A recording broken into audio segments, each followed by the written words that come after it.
আকাশবাণী কলকাতা জেলার চিঠি জলপাইগুড়ি থেকে পাঠিয়েছেন আমাদের প্রতিনিধি চন্দনা চৌধুরী।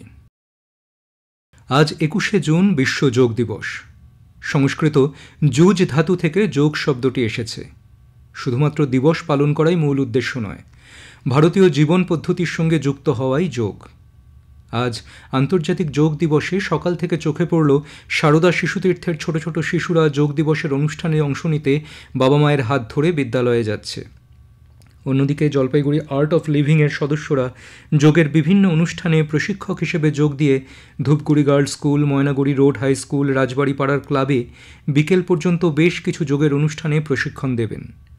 প্রজাপিতা ব্রহ্মাকুমারী সহ জেলার বিভিন্ন যোগ সেন্টারগুলিতে যোগে অংশগ্রহণ করছেন বহু মানুষ।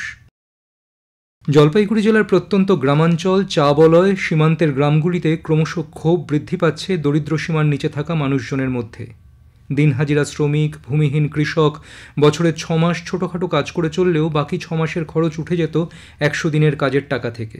গত কিছু বছর সেই পরিষেবা থেকেও বঞ্চিত তাঁরা, ফলে সংসারে রোজগার অনেক কমেছে।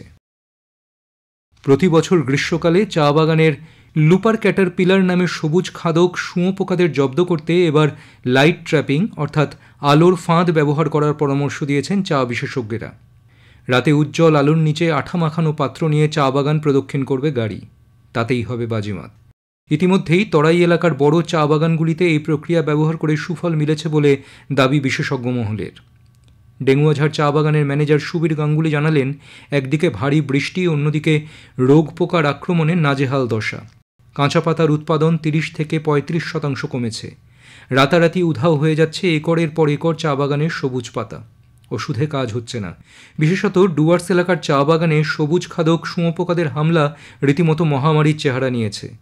তবে এই লাইট ট্র্যাপিং পদ্ধতি ব্যবহার করার ফলে চা বাগানে পোকার আক্রমণ কম হচ্ছে।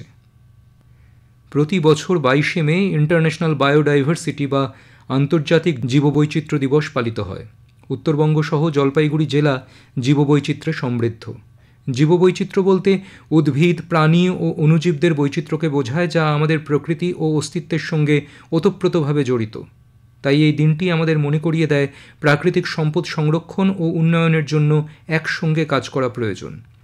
প্রতিটি মানুষের উচিত জীববৈচিত্র্য রক্ষায় দায়িত্বশীল ভূমিকা পালন করা। জলপাইগুড়ি সায়েন্স অ্যান্ড নেচার ক্লাবের সম্পাদক অধ্যাপক ডক্টর রাজা রাউত এক অনুষ্ঠানে কত বিভিন্ন ধরনের জীব রয়েছে উত্তরবঙ্গে তার চিত্র তুলে ধরেন। সেই সঙ্গে বাস্তুতন্ত্র রক্ষায় জীববৈচিত্র্যের কতখানি ভূমিকা রয়েছে সেসব তুলে ধরেন উপস্থিত দর্শক বিভিন্ন স্কুলের ছাত্রছাত্রীদের কাছে। গত ১৬ জুন থেকে দীর্ঘ ৩ মাসের জন্য বন্ধ হয়ে গেছে ডুয়ার্সের জঙ্গল। এই ৩ মাস বন্ধ থাকবে জলপাইগুড়ির জলদাপাড়া, গরুমারা, চাপড়ামারি অভয়ারণ্য সহ অন্যান্য জঙ্গল। গরুমারা অভয়ারণ্যের ডিএফও দ্বিজপ্রতিম সেন জানান যে বর্ষার এই ৩ মাস বন্যপ্রাণীদের প্রজননের সময় বলেই বন্ধ থাকে জঙ্গল। এরই সঙ্গে এই সময় বর্ষার জলে জন্ম নেয় নানান দুর্লভ প্রজাতির অর্কিড। অন্যদিকে বর্ষার প্রবল বৃষ্টিতে ভুটান, সিকিম সহ ডুয়ার্সের নদীগুলিতে প্রায়শই জল বেড়ে যাওয়ায় পর্যটকদের ভিড়ও এই সময় তুলনামূলকভাবে অনেকটাই কম। গত শনিবার ১৪ জুন দুপুরে আনুষ্ঠানিকভাবে যাত্রা শুরু হলো জলপাইগুড়ি রোড থেকে শিয়ালদা পর্যন্ত নতুন হামসফর এক্সপ্রেসের। এসি কোচের সুবিধাযুক্ত এই নতুন ট্রেনের যাত্রার শুভ সূচনা করেন জলপাইগুড়ির সাংসদ ডক্টর জয়ন্ত কুমার রায়। উপস্থিত ছিলেন রেলের উচ্চপদস্থ আধিকারিক সহ এলাকার মানুষ। নতুন ট্রেন পেয়ে খুশি জেলার ব্যবসায়ী মহল থেকে ছাত্রছাত্রী সহ সকলেই।